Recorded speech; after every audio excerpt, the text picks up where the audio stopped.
Olá, estamos juntos para mais um S3. No programa de hoje você vai conferir a luta e a bandeira do Tribunal de Justiça para baixarmos um terrível dado estatístico aqui no estado do Espírito Santo.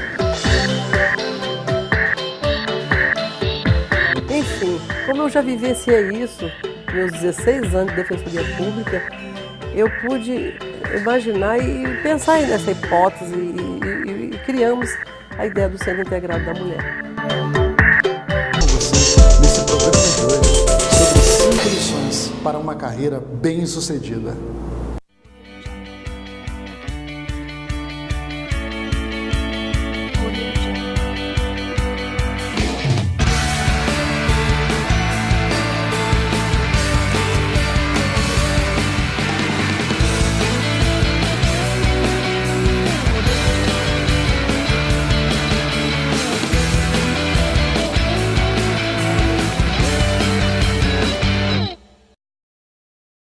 O Espírito Santo ocupa uma desonrosa posição no que diz respeito à violência contra a mulher, violência doméstica e familiar. Pensando nisso, o Tribunal de Justiça do Estado do Espírito Santo tomou a iniciativa de providenciar medidas concretas com relação ao tema.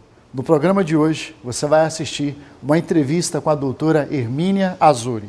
Confira.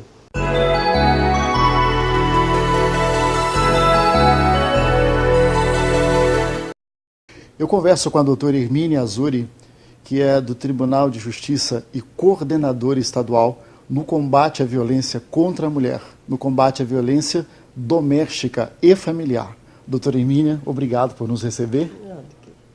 Eu gostaria que a senhora começasse falando para nós sobre qual a proposta da criação do SIM, o Centro Integrado da Mulher. Veja bem, na verdade, o Centro Integrado foi uma ideia que surgiu para que as mulheres... o que acontecia com elas? Quando a mulher é violentada, ela procura a polícia, depois ela tem que procurar um advogado, depois ela tem que procurar o fórum, o juiz para a medida protetiva, o promotor, equipe multidisciplinar. Então, é uma peregrinação muito grande para a mulher. Então, quando assumimos a coordenadoria, eu fiquei muito preocupada, porque nós teríamos que integrar tudo isso para minimizar a dor da vítima, que já vem tão fragilizada, e nós teríamos que fazer algum mecanismo para que essa situação tomasse um rumo diferente. Foi quando surgiu a ideia do Centro Integrado da Mulher, que nada mais é do que um local onde a mulher é recebida, e no momento que ela é atendida, ela é encaminhada ao policial que fica dentro deste local. Lá a polícia faz ou uma DEAN ou um policial para elaborar a ocorrência.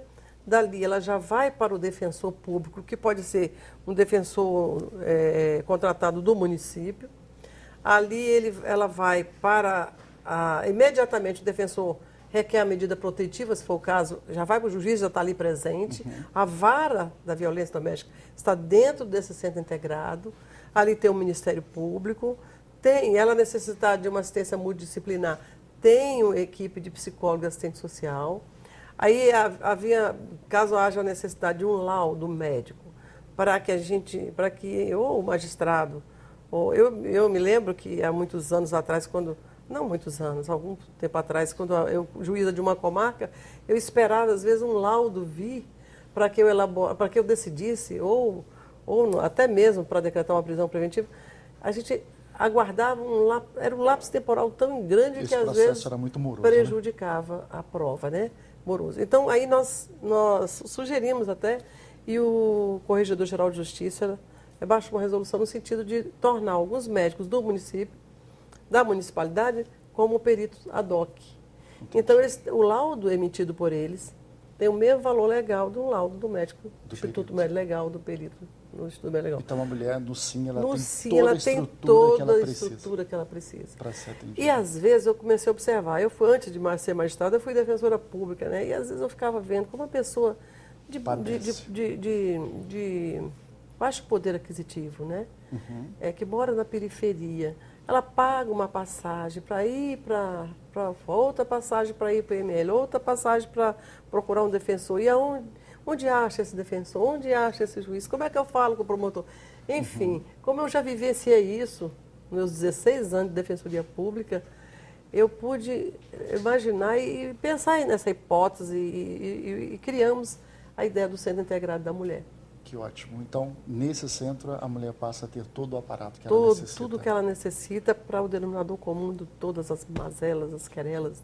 Quando o juiz determina a pena de que o indivíduo tem que ficar longe da mulher, manter distância, às vezes é de 500 metros, existe quem fiscalize para fazer essa medida ser Então, cumprida? isso nós chamamos de medida protetiva. A lei é nomenclaturada de medida protetiva. Quando ela é beneficiada por uma medida protetiva por parte do juiz, imediatamente ela recebe aquela medida protetiva e expressa, o juiz assina, dizendo que ou afastando o agressor do lar. Chamado, é informado. É chamado. Ou afastando o agressor do lar, ou imediatamente ela falando, além de afastar, ele não pode se aproximar até 500 metros, nem dela, nem dos familiares, porque é doméstico e familiar. E nem mesmo das testemunhas que estão envolvidas naquele processo. Entendi. Mas havia uma preocupação, né? A lei, eu considero a lei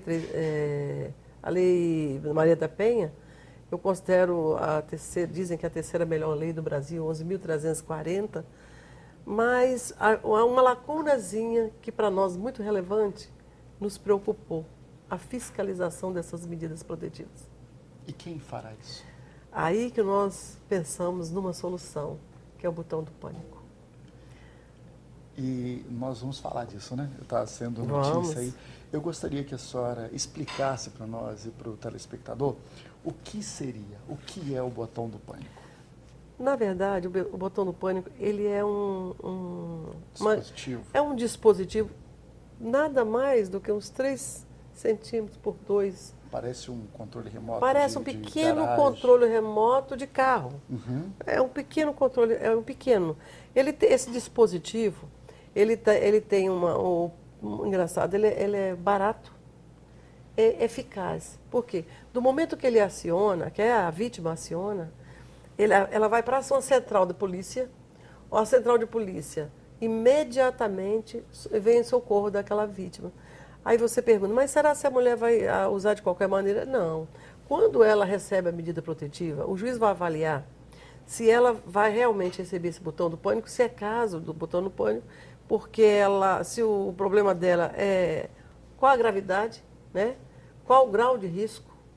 Então, ela leva aquele botão de pânico, mas aquilo tem um registro, tem uma identificação, e esse botão de pânico, ele tem GPS e tem a escuta.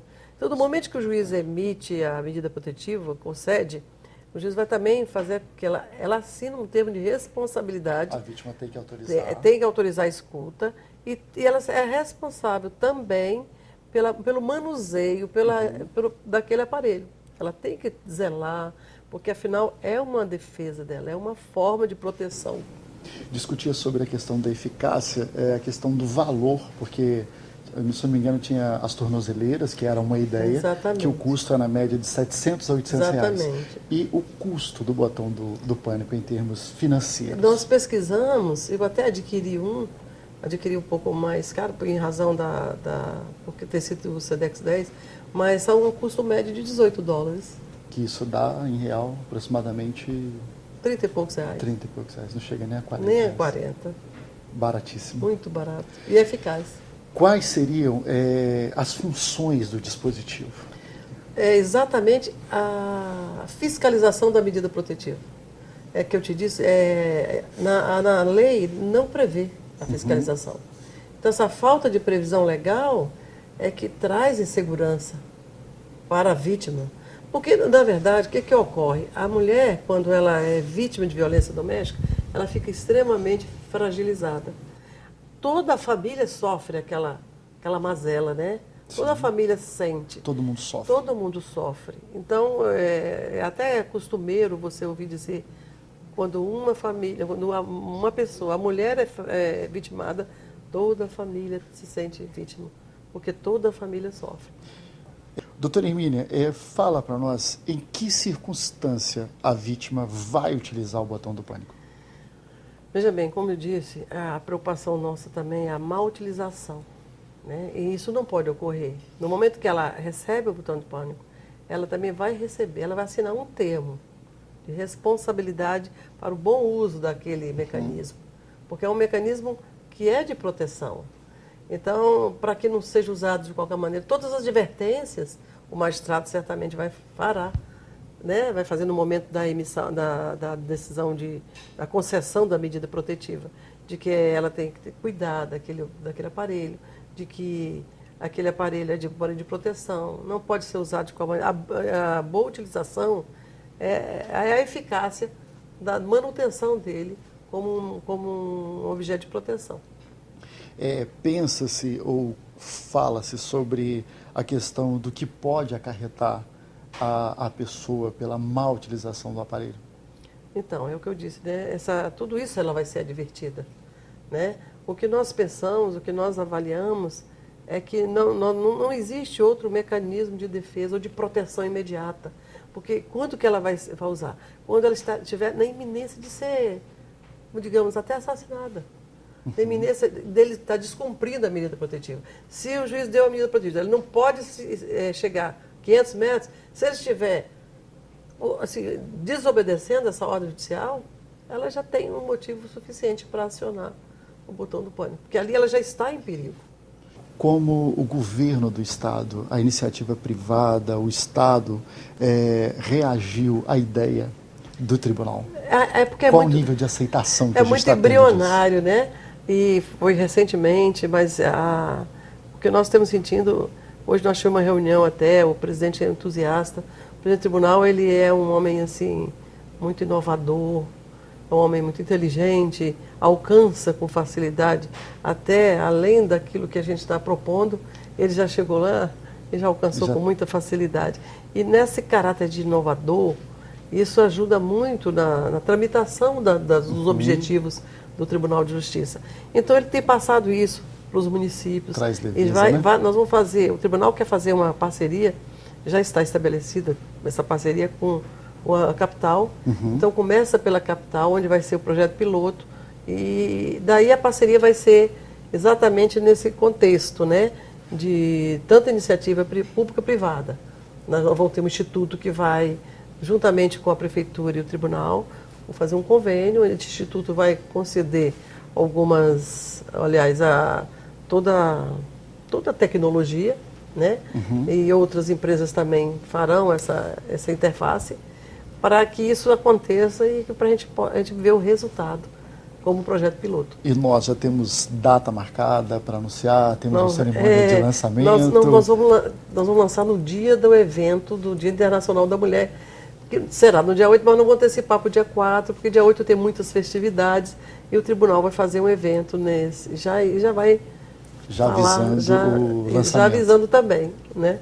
Que legal. Só que esse lançamento vai ser lançado dia 4, mas toda a organização, porque vai ser, na verdade, a capital, né, o município, a cidade de Vitória, a capital, vai receber através de uma central, e nós também estamos prevendo a possibilidade de também inaugurar 2 viaturas Maria da Penha. O que seria? Essas 2 viaturas também receberiam a informação e elas ficariam fazendo a rota para essa fiscalização de medidas protetivas. Só para o pessoal de casa entender, as viaturas seriam como nós temos viaturas de polícia normalmente ou não? Seriam viaturas equipadas para esse fim. Que legal. Muito bom. Eu quero encerrar essa nossa entrevista com a doutora Hermínia Azzuri. Você ficou sabendo aqui de primeira mão, prontinho, nessa nossa conversa sobre as medidas que o Estado e o Tribunal de Justiça têm se movimentado para podermos baixar esse índice horrível que temos vivido com relação à estatística desonrosa no que tange à violência doméstica. E eu queria aqui de primeira mão fazer o convite a você. Queria mostrar aqui, Patrick, o convite para o dia 4 de março, que são as comemorações do Dia da Mulher oficial lá do Tribunal de Justiça. E você é o nosso convidado. Quero agradecer a doutora Hermínia por ter nos recebido e o nosso muito obrigado, e conte conosco na briga, né, para nós baixarmos esse índice horroroso que temos vivido aí. Eu quem agradeço, e quero dizer que esse seminário será focado na saúde e segurança no âmbito da violência doméstica e familiar.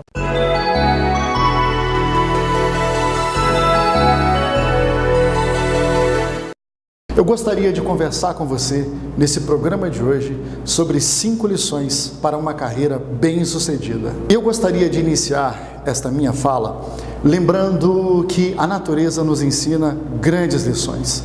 E uma delas é dada por um mamífero, o guepardo, também conhecido como chita. O guepardo é um velocista. Ele chega a correr cerca de 120 km por hora. Imagina que ele geralmente caça de manhã ou à tarde. Ele visualiza a presa e tira o certeiro atrás dela. Ele sabe que não pode errar o alvo, porque senão tem que se recompor e reabastecer e rever toda a energia que foi investida nessa correria toda atrás do seu almoço, da sua refeição. O guepardo é um corredor de curta distância e ele investe toda a sua energia em cima disso. Mas quando o assunto é carreira, nós não estamos disputando uma corrida de pequena distância, mas nós estamos disputando uma maratona. O teste não é de velocidade, o teste é de resistência. E eu gostaria de lembrar aqui então essas 5 lições. Lembrando a você que não existe certo e errado, mas isso vai de cada pessoa. Cada um se ajusta e eu gostaria de lembrar a você o que pode nos ajudar. O primeiro é tenha foco, prepare-se para as diferentes competências que serão exigidas de você no mercado de trabalho ao longo da sua carreira. Em segundo lugar, atualize-se. É importante investir continuamente na sua carreira. A troca de experiências com outros profissionais da área pode te ajudar. Não pare de crescer. Continue lendo, pesquisando e mantenha-se atualizado sobre a sua área e você vai se enriquecer e vai largar na frente no conhecimento. E com certeza isso vai ajudar a fazer a diferença na sua carreira profissional. Em terceiro lugar, tenha contato com diferentes culturas. Procure aprender como em outros países ou outras culturas este mesmo serviço, esta mesma disciplina é tratada.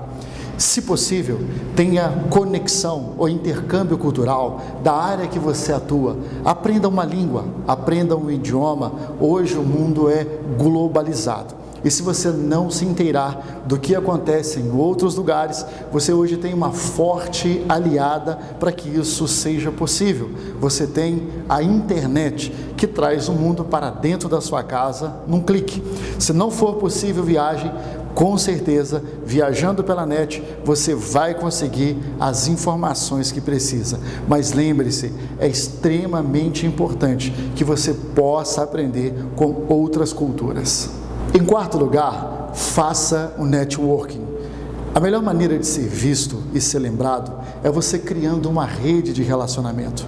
E olha que coisa interessante o que diz a Cláudia Monari. Ela diz o seguinte: ao contrário do que muitos pensam, network não serve apenas para trocar de emprego, mas segundo a Cláudia, é essencial para manter-se vivo no mercado, obter informações, atualizações, abrir novos mercados e até ter novas ideias. Então você precisa ter uma rede de relacionamento, conectar-se a novas pessoas e fazer com que o seu nível de relacionamento seja ampliado. Isso é muito importante para quem quer ter uma carreira bem-sucedida. Em quinto lugar, desenvolva-se. Formação técnica apenas não basta, mas é preciso desenvolver o pacote de competências valorizados pelas empresas, competências comportamentais. O coaching é um processo enriquecedor, pois através de questionamentos estimula o profissional a descobrir o seu próprio caminho. Eu só quero lembrar você da lição do pato. Você sabe o que o pato faz? O pato nada, o pato corre e o pato voa, mas ele não desenvolveu nenhuma dessas habilidades. É como um profissional que faz várias coisas, mas não é especialista em nenhuma área. Então o pato voa mal, corre mal e nada mal. E nós estamos cheios de profissionais assim. Se você quer ter sucesso na sua carreira, então fica aqui a dica. Um abraço, até o próximo programa.